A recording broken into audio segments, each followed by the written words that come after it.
Ladies and gentlemen, welcome back to 5 Minutes of Math. This is Mr. Lunsford, and I'm glad you joined me this evening. Tonight's homework is for the evening of April 25th, 2018, and we are looking at our SOL review. And this is part 1. Let's get started. Okay, so for number 1, and we're doing 5 multiple choice questions, and this comes from the front of your math book. We're looking at the Pythagorean theorem. And here's what we have. We have A, B, and C. We don't know what they are yet, and we always have our theorem, a squared plus b squared equals c squared. So we have 7, 24, and C. All right. And when we look at our diagram, here we have our diagram. A is 7, B is 24, and we don't know what C is. And the problem is asking something that sounds unusual. It's not asking for the length of C, it's asking for the square that goes with C. So remember, the square that fits with A and the square that fits with B, if you add them up, you get the square that goes with C.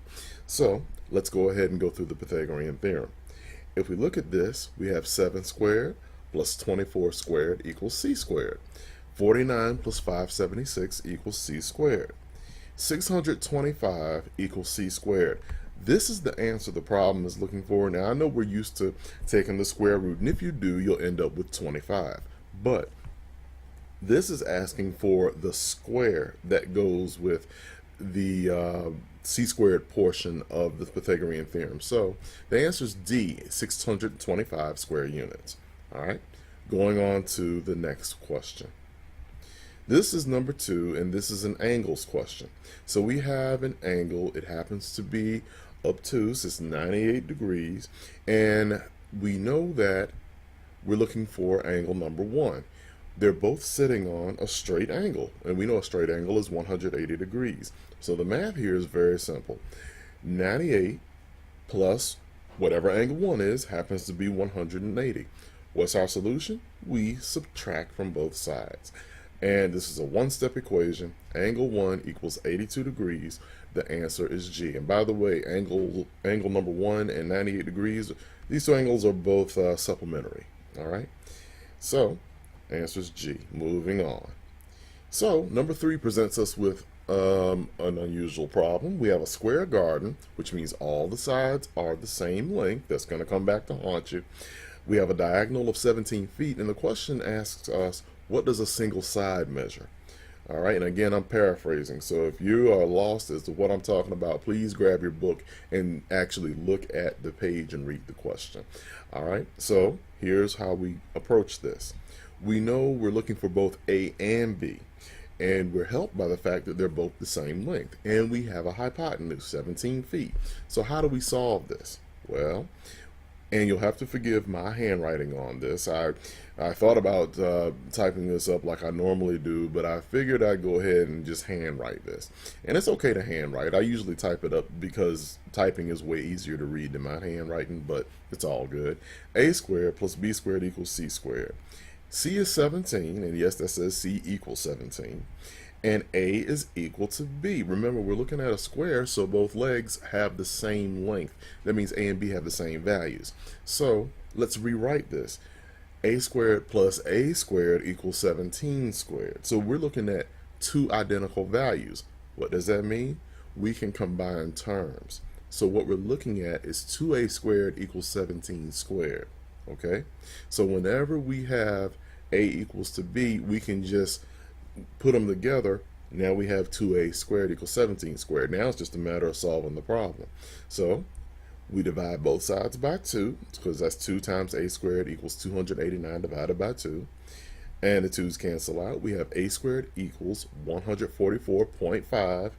That looks really close to a very familiar perfect square. So if we take the square root, we come out with 12.02, and that rounds to approximately 12 feet. The answer is C.